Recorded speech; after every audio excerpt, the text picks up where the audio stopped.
Hola eterios, bienvenidos. Hoy vamos a ver la España del siglo XVII y para ello vamos a ver los siguientes puntos.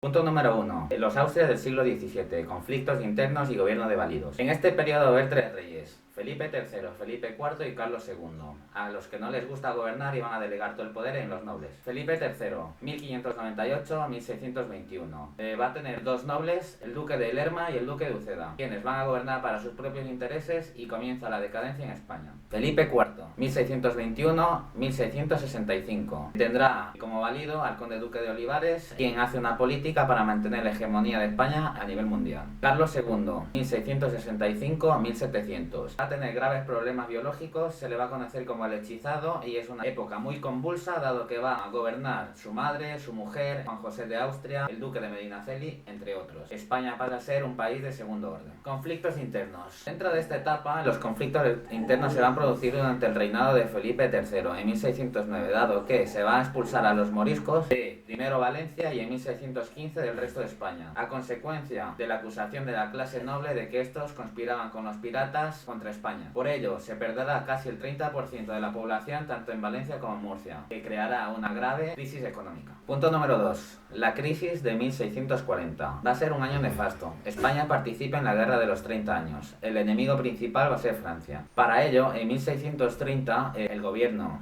a cargo del conde duque de Olivares va a pedir a todos los reinos que, por un lado, pongan dinero y por otro lado hombres para hacer frente a dicha guerra. En 1630 las Cortes catalanes se niegan a poner dinero y hombres para dicha guerra, para lo cual se enviará el ejército real, produciéndose el Corpus de Sangre, en el que el 7 de junio de 1640 va a producir una serie de saqueos por toda Barcelona. Por ello, Pau Clarís, un noble catalán, creará el ejército catalán llamado Els Segador para combatir al ejército real. Pedirá ayuda a Francia y se declara a Luis XIII como rey de Cataluña de 1641 a 1652. El conde duque de Olivares entrará en Cataluña previa solicitud de auxilio de las Cortes catalanas en 1652 para expulsar a los franceses y volver a nombrar a Felipe IV como rey de Cataluña. Punto número 3. El ocaso del Imperio Español en Europa. Se va a producir durante la Guerra de los 30 años, que va a durar de 1618 a 1648. Aunque en nuestro caso durará 10 años más. Se va a producir un enfrentamiento armado entre Francia y España. Las dos batallas más importantes serán las de las Dumas y la de Rocroi. Las potencias van a pasar a ser Gran Bretaña y Francia. La guerra entre España y Francia terminará en 1659 con el Tratado de los Pirineos y establece que estos serán la frontera entre ambos países. Evolución económica y social. Economía, época de crisis. Desciende la llegada de metales preciosos procedentes de América. Teníamos la mayor inflación de toda Europa. Por ello, en 1647 y en 1652 se va a declarar la bancarrota, sobre todo por una época de malas cosechas y crisis agrícola. El gobierno recurrirá a los rosellos, que era la forma de recaudar